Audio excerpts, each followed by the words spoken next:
Salem easy சமையல் சேனலை subscribe பண்ணுங்கள். பக்கத்தில் இருக்க பெல் பட்டனை ப்ரெஸ் பண்ணுங்கள். Hi friends, welcome to Salem easy சமையல் சேனல்லேருந்து நான் உங்கள் ஐஸ்வர்யா. இன்றைக்கி நம்ம பார்க்க போகிறது மரவள்ளி கிழங்கு சில்லி. அதை எப்படி செய்கிறதுங்கிறத பார்க்கலாம். பாருங்கள், கிழங்கு நல்லா வந்து வேக வச்சு சின்ன சின்னதாக நல்லா அறுத்து எடுத்து வச்சுருக்கேன்.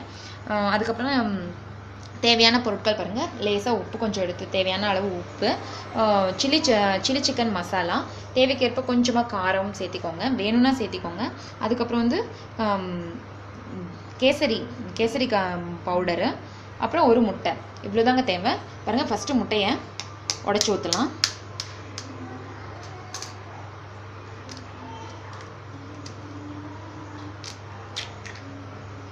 முட்டையை உடச்சி ஊற்றிட்டு சில்லி சிக்கன் மசாலா இருக்கு இல்லைங்களா, அதை போட்டுக்கலாம். தேவைக்கேற்ப சில்லி சிக்கன் மசாலா போட்டுக்கலாம். இதிலே காரம் உப்பு இருக்கும். நம்மளுக்கு இன்னும் கொஞ்சம் டேஸ்ட்டாக வேணும், இன்னும் கொஞ்சம் காரம் தேவைங்கிறவங்க போட்டுக்கலாம். லேசாக கொஞ்சமாக காரம் போட்டுக்கோங்க. உப்பு தேவையான அளவு போட்டுக்கோங்க. கலர் கேசரி பவுடர் போட்டாச்சு. அவ்வளோதாங்க. இது அப்படியே நம்ம நல்லா பரட்டி எடுத்து வைக்க வேண்டியது தான். நல்லா ஊற வச்சுட்டு ஒரு கொஞ்சம் நேரம் கழித்து நம்ம எண்ணெயில் போட்டுக்கலாம். ரொம்ப டேஸ்ட்டாக இருக்கும். ஃப்ரெண்ட்ஸ் பாருங்கள், இந்த மாதிரி நல்லா கலந்து எடுத்து வச்சுக்கணும். இப்படி வந்து ஒரு 15 நிமிஷம் வந்து ஊறட்டும். அதுக்கப்புறம் நம்ம எடுத்து எண்ணெயில் போட வேண்டியது தான். போட்டால் நம்மளுக்கு ஈஸியாக ரெடி ஆயிரும் நம்மளுடைய மரவள்ளி கிழங்கு சில்லி.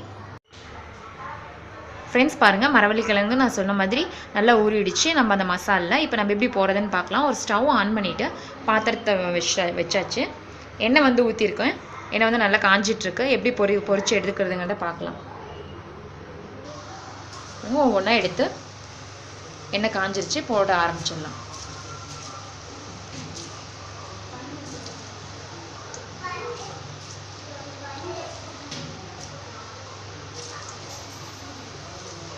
இது டிஃப்ரெண்ட் டேஸ்ட்டாக இருக்கும்.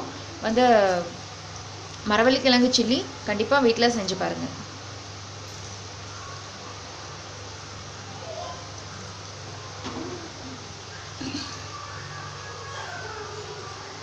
ஆல்ரெடி நம்ம வேக வச்சு எடுத்து வச்ச மரவள்ளி கிழங்கு தான்.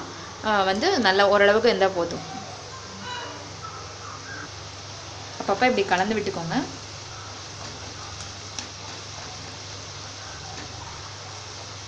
கிழங்கு வெந்துட்டுருக்கு. வந்து நம்ம பாதி கிழங்கு வந்து பாதியாக வேக வச்சு எடுத்து வச்சுக்கோங்க. அதுக்கப்புறம் நம்ம எண்ணெயில் போடும்போது நல்லா வெந்துடும். இந்த அளவுக்கு ஆனதுக்கப்புறம் கலர் கொஞ்சம் சேஞ்ச் ஆனதுக்கப்புறம் எடுத்துக்க வேண்டியதுதான்.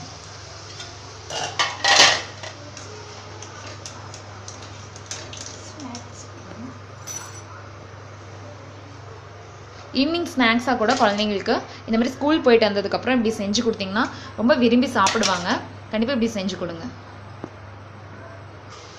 ஃப்ரெண்ட்ஸ். இதே மாதிரி நம்ம வச்சுருக்க கிழங்கு எல்லாத்தையுமே போட்டு எடுத்துக்கோங்க. ரொம்ப டேஸ்ட்டாக இருக்கும். கண்டிப்பாக ட்ரை பண்ணி பாருங்கள்.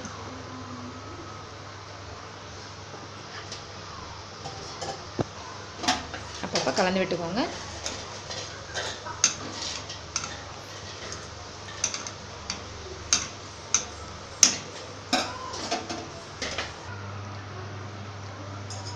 ஃப்ரெண்ட்ஸ், ரெடி ஆகிடுச்சு நம்மளுடைய மரவள்ளி கிழங்கு சில்லி.